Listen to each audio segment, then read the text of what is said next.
السلام علیکم ورحمۃ اللہ وبرکاتہ۔ سورۃ المائدہ آیت نمبر 33۔ بسم اللہ الرحمن الرحیم۔ انما سوائے اس کے نہیں، جزاء بدلہ الذین ان لوگوں کا، یحاربون اللہ جو لڑتے ہیں اللہ سے، ورسولہ اور اس کے رسول سے، ویسعون اور وہ دوڑتے ہیں، کوشش کرتے ہیں، فی الارض زمین میں، فساداً فساد کرنے کی، این یہ کہ یقتلوا قتل کیے جائیں، او یا یسلبوا سولی چڑھائے جائے، او یا تقطع کاٹ دیے جائے، ایدیہم ان کے ہاتھوں کو، وارجلہم اور ان کے پاؤں کو، من خلاف مخالف طرف سے، او یا ینفو یا نکال دیے جائیں، من الارض زمین سے، ذالک یہ لہم ان کے لیے، خزی رسوائی ہے، فی الدنیا دنیا کی زندگی میں، ولہم اور ان کے لیے، فی الآخرۃ آخرت میں، عذاب عذاب ہے، عظیم بڑا عذاب ہے۔ انما سوائے اس کے نہیں، جزاء بدلہ ہے، الذین ان لوگوں کا، یحاربون اللہ جو اللہ سے لڑتے ہیں، جنگ کرتے ہیں۔ یحاربون کے لفظ کی وجہ سے یہ آیت محاربہ کہلاتی ہے۔ محاربہ ایک تو محاربہ کا یہ مطلب ہے یعنی جنگ کرنا، ایک تو اسلحہ کے ساتھ جنگ کی جاتی ہے، ٹھیک ہے نا، اسلحے کے ساتھ جنگ کرنا، اور ایک مانوی طور پر جنگ کرنا، یعنی کیا مراد ہے، یعنی اللہ کے احکام کے نافرمانی کرنا، قرآن کے احکام کو نہ ماننا، یا نبی کریم صلی اللہ علیہ وسلم کی تعلیمات کو نہ ماننا، نبی کریم صلی اللہ علیہ وسلم کی تکذیب کرنا، گویا کہ یہ جنگ کرنا ہے۔ جو لڑتے ہیں اللہ اور اس کے رسول کے ساتھ، اللہ سے جنگ کرنا، اس کا مطلب کیا ہے، یعنی جنگ تو کوئی بھی اللہ کے ساتھ نہیں کر سکتا، ٹھیک ہے نا، تو اس کے دو معنی کیے جاتے ہیں، ایک تو یہ ہے کہ اللہ کے ولیوں کے ساتھ جنگ کرنا، ٹھیک ہے نا، تو گویا کہ یہ اللہ کے ساتھ جنگ کرنا ہے، جو اللہ کے ولیوں کو اذیت دیتا ہے، گویا کہ وہ اللہ کے ساتھ جنگ کر رہا ہے۔ دوسرا معنی ہے اللہ کے حکم کی مخالفت کرنا، اس کو نہ ماننا، اس کو رد کر دینا، تو گویا کہ اللہ کے ساتھ جنگ کرنا ہے۔ تو فرمایا انما جزاء الذین، سوائے اس کے نہیں ان لوگوں کا جو بدلہ جو کہ اللہ اور اس کے رسول کے ساتھ لڑتے ہیں، جنگ کرتے ہیں، وَيَسْعَوْنَ اور وہ دوڑتے ہیں، جلدی کرتے ہیں، کوشش کرتے ہیں، فی الارض زمین میں، فساداً فساد کرنے کی۔ تو اس سے مراد وہ لوگ ہیں جو اس حکومت کے خلاف بغاوت کرتے ہیں جو اللہ اور اس کے رسول کے حکم کو نافذ کرتے ہیں، ٹھیک ہے نا، جو اللہ اور اس کے رسول کے حکم کو نافذ کرتے ہیں، اور یعنی وہ لوگ جو اسلام کی سرزمین میں ڈاکہ ڈالتے ہیں، وہ لوٹ مار کرتے ہیں، فساد پھیلانے کی کوشش کرتے ہیں، قتل و غارت کرتے ہیں، تو حاکم وقت کو یہ حکم دیا گیا ہے کہ ان 4 سزاؤں میں سے کوئی بھی سزا انہیں دے سکتا ہے، جو آگے اسی آیت میں بیان کی جا رہی ہے، ان یقتلوا، ٹھیک ہے نا، 4 سزائیں بیان کی گئی ہے کہ ان 4 سزاؤں میں سے کوئی بھی سزا انہیں وہ دے سکتا ہے۔ بعض مفسرین نے اس آیت کے شان نزول میں ایک واقعہ پیش کیا ہے، اگرچہ یہ آیت اس واقعے پر نازل نہیں ہوئی ہے، ٹھیک ہے نا، یہ آیت اس واقعے پر نازل نہیں ہوئی، لیکن اس آیت کی وضاحت کرتا ہے وہ واقعہ، جس طرح کہ حضرت انس بن مالک بیان کرتے ہیں کہ قبیلہ ارینہ کے کچھ لوگ نبی کریم صلی اللہ علیہ وسلم کے پاس آئے، انہیں مدینہ کی آب و ہوا راس نہیں آئی تھی، وہ بیمار ہو گئے تھے، آپ صلی اللہ علیہ وسلم نے انہیں چند اونٹنیاں دیں اور حکم دیا کہ وہ ان اونٹنیوں کا پیشاب اور دودھ پیے، اور ساتھ ہی آپ صلی اللہ علیہ وسلم نے ایک چرواہا بھی بھیجا، وہ بھی دیا، لیکن انہوں نے کیا کیا، جب وہ تندرست ہو گئے، ٹھیک ہو گئے، تو انہوں نے اس چرواہے کو قتل کر دیا اور جانوروں کو لے کر بھاگ گئے، ٹھیک ہے، آپ صلی اللہ علیہ وسلم کو اطلاع ملی، تو آپ صلی اللہ علیہ وسلم نے ان کے تعاقب میں کچھ لوگوں کو بھیجا، تو انہوں نے انہیں پکڑ لیا، جب پکڑ کر لے آئے تو آپ صلی اللہ علیہ وسلم نے حکم دیا کہ ان کے ہاتھ پاؤں کاٹ دیے جائیں اور ان کی آنکھوں میں گرم سلاخیں پھیری جائیں، ٹھیک ہے، کیونکہ انہوں نے بھی چرواہے کے ساتھ ایسا ہی کیا تھا، اور انہیں پتھریلی زمین پر پھینک دیا گیا، وہ پانی مانگتے تھے، انہیں پانی نہیں دیا گیا۔ ابو قلابہ کہتے ہیں کہ انہوں نے چوری کی تھی، ٹھیک ہے نا، اونٹنیاں لے کر بھاگے، چوری کی، انہوں نے قتل بھی کیا، ٹھیک ہے، چرواہے کو قتل کر دیا، ایمان لانے کے بعد کفر کیا، انہوں نے اللہ اور اس کے رسول سے انہوں نے جنگ کی ہے، اس لیے ان کے ساتھ یہ معاملہ کیا گیا ہے، ٹھیک ہے نا۔ ہمارے دین میں 3 مواقع ایسے ہیں جنہیں جنگ سے تعبیر کیا گیا ہے، وہ کون کون سے، ایک تو یہی آیت ہے جو یہاں پر کہا گیا ہے کہ وہ لوگ یعنی جو ملک میں فساد کرتے ہیں، ٹھیک ہے، تو قتل و غارت کرتے ہیں، لوٹ مار کرتے ہیں، تو ان کی گویا کہ ان کا بدلہ کیا ہے کہ وہ اللہ اور اس کے رسول کے ساتھ جو کہ لڑتے ہیں، تو ان کا بدلہ کیا دیا جائے گا؟ ان کی 4 سزاؤں میں سے ایک سزا ان کو دی جائے گی، ٹھیک ہے۔ تو ایک تو یہی آیت ہے انما جزاء الذین یحاربون اللہ۔ دوسری ہے سود والی آیت، وہاں بھی اعلان جنگ کیا گیا ہے، ٹھیک ہے نا، جو باز نہیں آتے تو وہ تیار ہو جائے اللہ تعالیٰ سے جنگ کے لیے۔ دوسرا ہے تیسرا جو اللہ کے ولیوں کو اذیت دے تو اللہ کی اس کے خلاف اعلان جنگ ہے، اس کے لیے بھی جنگ کا اعلان کیا گیا ہے۔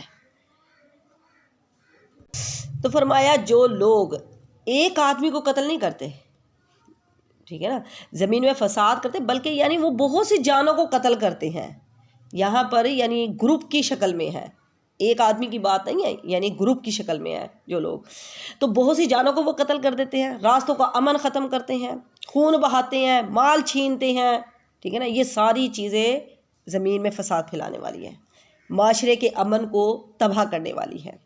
تو ان کی سزا کیا ہے؟ ایسے لوگوں کے ساتھ دین کیا معاملہ کرتا ہے، ٹھیک ہے نا۔ تو کہا وَيَسْعَوْنَ فِي الْأَرْضِ، جو زمین میں فساد کرتے ہیں، زمین میں فساد پھیلانے کی کوشش کرتے ہیں، جو لوگ اہل ایمان کے اندر ذہنی خرابی یا بد امنی کرتے ہیں، لوٹ مار قتل و غارت کرتے ہیں، لوگوں کو خوف زدہ کرتے ہیں یا گھروں میں ڈاکے ڈالتے ہیں، تو حاکم وقت ان 4 سزاؤں میں سے کوئی بھی سزا انہیں دے سکتا ہے۔ بعض لوگوں کا کہنا ہے کہ صرف اسی کو قتل کیا جائے گا جس نے قتل کیا ہو، اور اتنی سزا دی جائے گی جتنا اس کا جرم ہوگا، مگر یہ آیت کے صریح الفاظ اس کی موافقت نہیں کرتے، ٹھیک ہے نا، بلکہ ان لوگوں کا حکم حربیوں یعنی جنگ کرنے والوں کا ہی ہے۔ حاکم وقت ان سزاؤں میں سے جو چاہے ان کو سزا دے سکتا ہے۔ اب سب سے پہلی سزا کیا ہے؟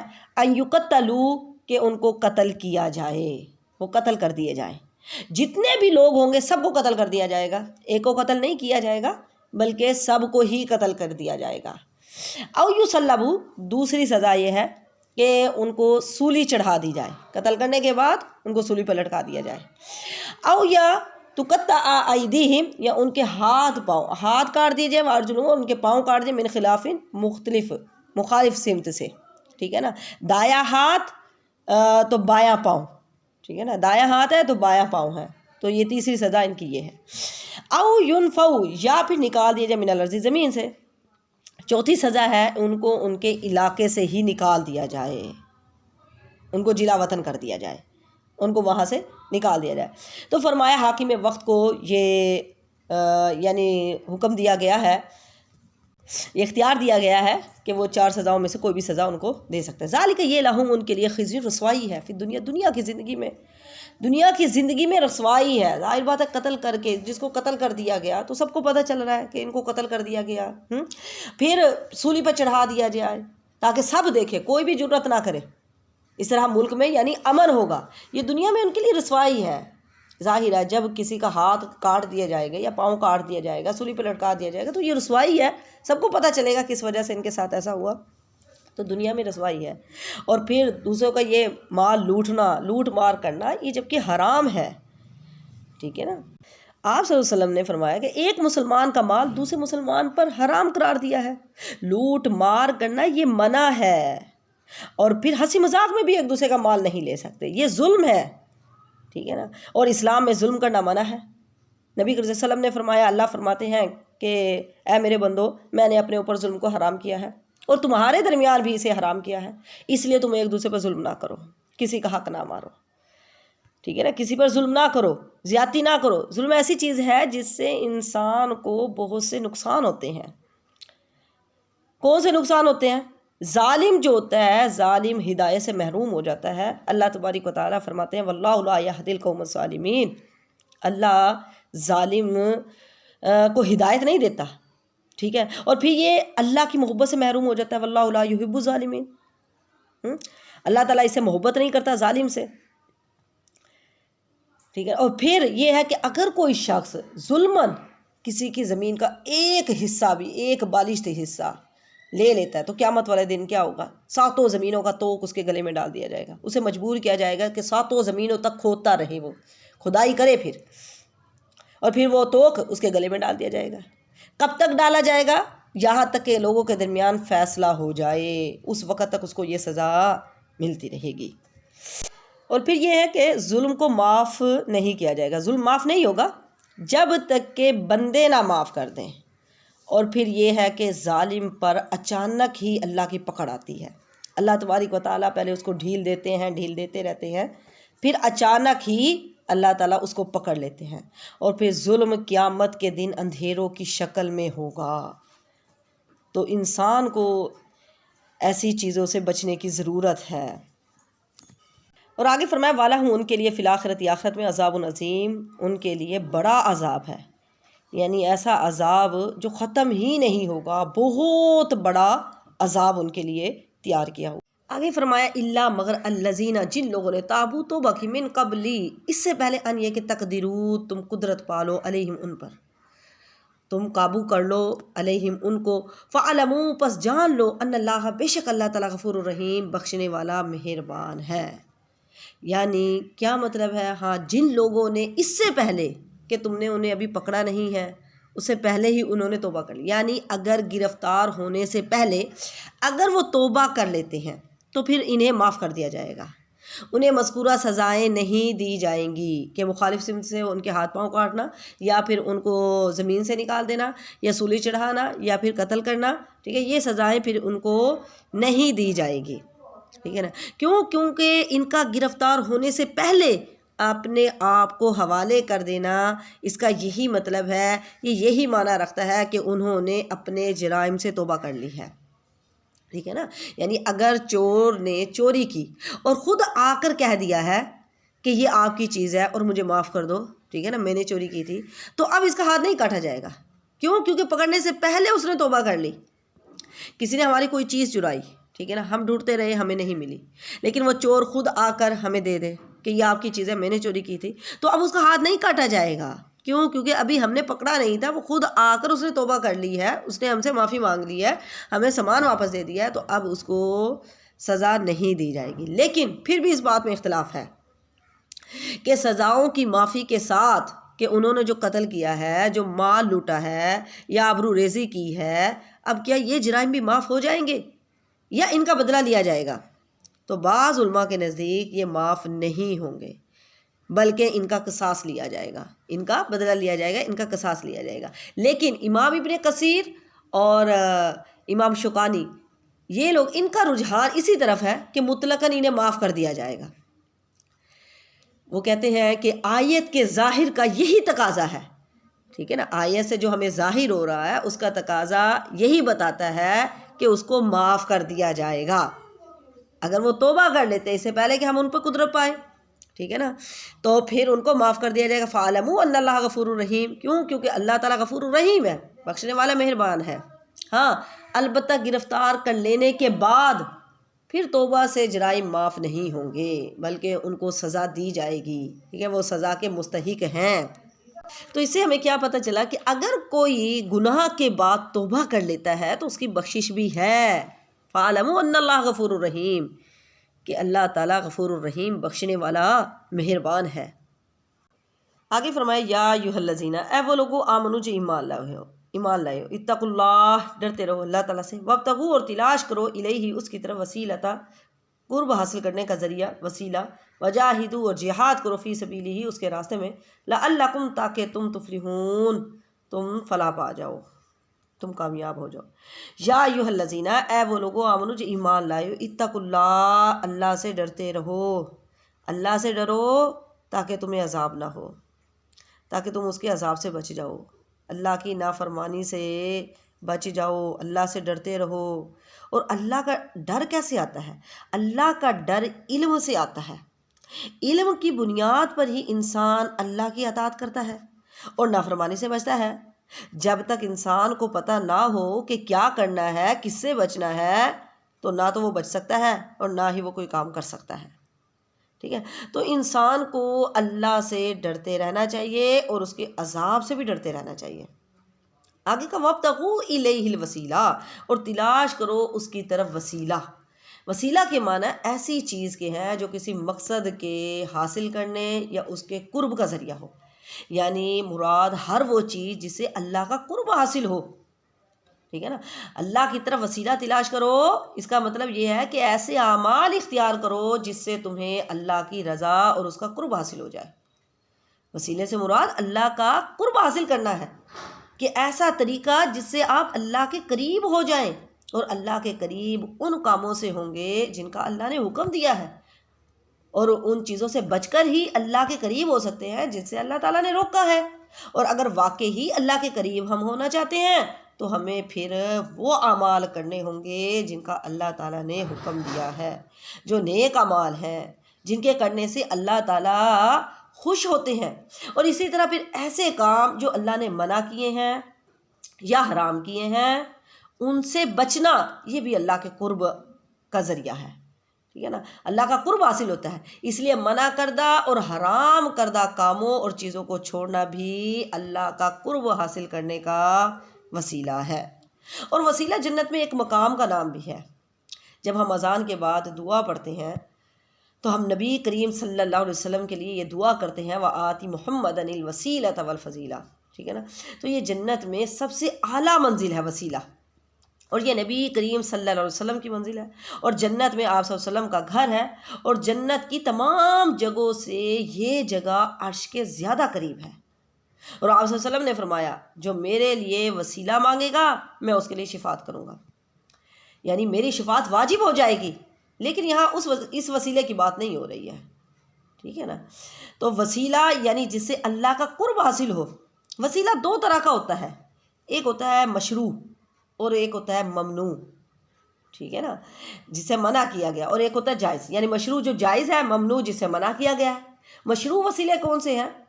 سب سے پہلے تو یہ ہے کہ اللہ کے اسماء و صفات کے ساتھ دعا کرنا، یہ جائز ہے، یہ وسیلہ ہے، ٹھیک ہے نا۔ جیسے ہم کہتے ہیں یا ذا الجلال والاکرام، یا پھر یا حی یا قیوم، یا پھر یا اللہ ربنا، یا پھر یا اللہ تجھے تیری رحمت کا واسطہ ہے، تجھے تیری رحیمی کا واسطہ ہے، تجھے تیری کریمی کا واسطہ ہے، ٹھیک ہے نا۔ تو یہ وسیلہ ہے، اس کے ذریعے سے ہم دعا مانگ سکتے ہیں۔ اور پھر یہ ہے کہ تکلیف اور پریشانی میں اللہ کی رحمت کے وسیلے سے دعا کرنا، جس طرح کہ کہتے ہیں یا حی یا قیوم برحمتک استغیث، کہ تیری رحمت کے وسیلے سے ہی میں تیری مدد چاہتی ہوں، تیری مدد چاہتا ہوں، ٹھیک ہے نا۔ تو یہ بھی جائز ہے۔ اور پھر اللہ کے نام کا وسیلہ دے کر جو دعا مانگی جاتی ہے تو وہ قبول بھی ہوتی ہے۔ اس طرح کہ حضرت انس رضی اللہ تعالیٰ عنہ کہتے ہیں کہ وہ نبی کریم صلی اللہ علیہ وسلم کے ساتھ بیٹھے ہوئے تھے کہ ایک شخص نماز پڑھ رہا تھا، اس نے دعا مانگی، اللہم انی اسألک بأن لک الحمد لا الہ الا انت المنان بدیع السماوات والارض یا ذا الجلال والاکرام یا حی یا قیوم۔ یہ سن کر آپ صلی اللہ علیہ وسلم نے فرمایا، اس نے اللہ کو اس عظیم نام کے ساتھ پکارا ہے کہ جن کے ساتھ دعا قبول ہو جاتی ہے۔ جب اس کے ساتھ سوال کیا جاتا ہے تو اللہ وہ ضرور عطا کرتا ہے، ضرور دیتا ہے۔ تو یہ وسیلہ جائز ہے۔ اور پھر نیک اعمال کو وسیلہ بنانا، یہ بھی جائز ہے۔ جس طرح کے مشہور واقعہ ہے، وہ غار میں جو 3 آدمی جو سفر پر تھے وہ پھنس گئے تھے غار میں، تو انہوں نے اپنے نیک کاموں کا وسیلہ دیا، ٹھیک ہے، تو یہ جائز ہے۔ اور جب کوئی نیک کام کر لے، نیک کام کرنے کے بعد پھر دعا مانگے، اپنے نیک کام کرنے کے بعد، تو اس سے بھی دعا قبول ہوتی ہے، یہ بھی اللہ تعالیٰ کے قرب کا ذریعہ ہے۔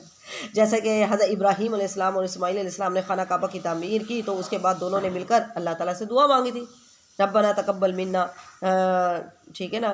اور ایک اور تھی ربنا تقبل منا انک انت السمیع العلیم، اور پھر ربنا واجعلنا مسلمین لک ومن ذریتنا امۃ مسلمۃ لک وارنا مناسکنا وتب علینا انک انت التواب الرحیم۔ تو اس کے بعد بھی یعنی نیک کام کرنے کے بعد یعنی انہوں نے یہ کچھ دعائیں مانگی تھی۔ اور پھر یہ ہے قرآن پاک پڑھنے کے بعد اور پھر نماز کے بعد بھی دعا کرنی چاہیے، ٹھیک ہے نا۔ نماز اللہ کے قرب کا ذریعہ ہے، ٹھیک ہے نا، اللہ کے قرب کا ذریعہ ہے۔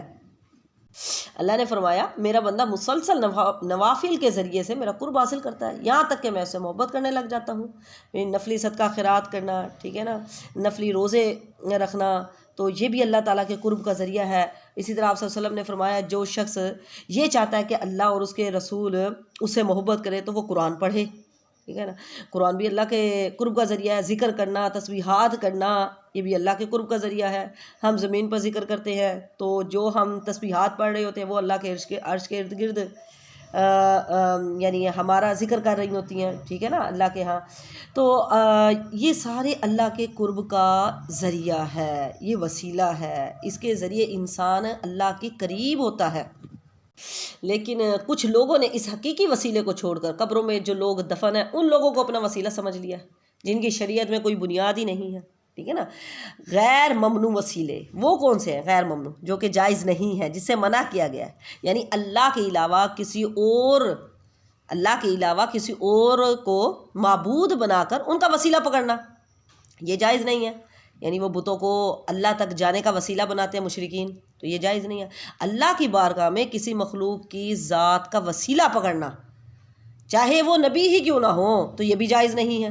اور پھر کسی مخلوق کے منصب اور مرتبے کا واسطہ دینا اللہ تعالیٰ کو، جیسے کوئی یہ کہے کہ اللہ میں تجھے تیری نبی کے واسطے سے یہ دعا کرتی ہوں، نبی کے مرتبے کے حق سے میں یہ سوال کرتی ہوں، تو یہ جائز نہیں ہے۔ یا پھر نبی کسی یعنی نبی ہے یا ولی ہے ان کی قبروں پہ جا کر ان سے دعا مانگنا، یہ کہنا کہ یا اللہ تجھے تیرے نبی کی قسم، تو یہ بھی جائز نہیں ہے۔ یہ سب جتنے وسیلے کی قسمیں ہیں یہ حرام ہے۔ تو یہ غیر ممنوع وسیلہ ہے جس سے اللہ تعالیٰ نے منع کیا ہے۔ کسی زندہ شخص سے دعا کروانا یہ جائز ہے، کسی زندہ شخص سے دعا کروانا بھی جائز ہے، مگر کسی زندہ یا مردہ کا نام لے کر کہنا کہ یا اللہ فلاں کے وسیلے سے یہ طفیل ہماری دعا قبول فرما، یہ قرآن و حدیث سے ثابت نہیں ہے، ٹھیک ہے نا۔ ہاں اللہ کی ذات و صفات کا واسطہ دے کر اللہ تعالیٰ سے دعا مانگنا یا اپنا کوئی خالص نیک عمل پیش کر کے پھر اللہ تعالیٰ سے دعا مانگنا، تو یہ قرآن و سنت سے ثابت ہے۔ آگے فرمایا وجاہدوا فی سبیلہ، اور جہاد کرو اس کے راستے میں۔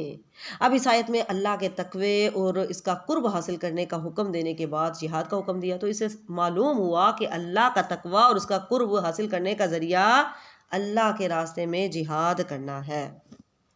اور پھر جہاد مال کے ساتھ بھی ہوتا ہے، قلم کے ساتھ بھی ہوتا ہے، نفس کے ساتھ بھی ہوتا ہے، زبان کے ساتھ بھی ہوتا ہے۔ وجاہدوا فی سبیلہ، ایمان لانے کے بعد اللہ کے راستے میں جہاد کرنا یہ بہت بڑا عمل ہے۔ نفس کے ساتھ جہاد کرنا، جو کوئی بھی انسان نیکی کے کاموں میں محنت کرتا ہے، اپنے نفس کے ساتھ جہاد کرتا ہے، تھکتا ہے، ٹھیک ہے نا، تو اللہ تعالیٰ اس سے راضی ہو جاتا ہے۔ کسی کا کوئی انسان کا دل کر رہا ہے کوئی غلط کام کو، لیکن وہ نہیں کرتا ہے، اپنے نفس کے ساتھ جہاد کرتا ہے، ٹھیک ہے نا، تو پھر یہی تو لوگ ہیں جن کے بارے میں اللہ تعالیٰ نے فرمایا یہی لوگ کامیاب ہیں جو نفس کے ساتھ جہاد کر رہے ہیں، لعلکم تفلحون، تاکہ تم کامیاب ہو جاؤ، تم فلاح پا جاؤ۔ یہود کو اپنے نسب پر بڑا فخر تھا، وہ اس خوش فہمی میں ہر قسم کے گناہ کرتے رہتے تھے اور اپنے آپ کو اللہ کا محبوب سمجھتے تھے۔ تو اب اس آیت میں اللہ نے مسلمانوں کو تعلیم دی ہے کہ تم اگرچہ بہترین امت ہو، تمہارا نبی بھی سب سے افضل ہے، مگر تمہیں کیا چاہیے کہ تم نیک اعمال کرو، نیک اعمال کے ذریعے سے اللہ کا قرب حاصل کرنے کی کوشش کرو، اللہ کی راہ میں جہاد کرو، ٹھیک ہے نا، یعنی یہود کی طرح بد عمل نہ بنو، بلکہ اللہ کا قرب حاصل کرو نیک اعمال کے ذریعے سے، پھر اللہ کے راستے میں جہاد بھی کرو، ہر طرح کا جہاد، تاکہ آخرت میں تم کامیاب ہو سکو۔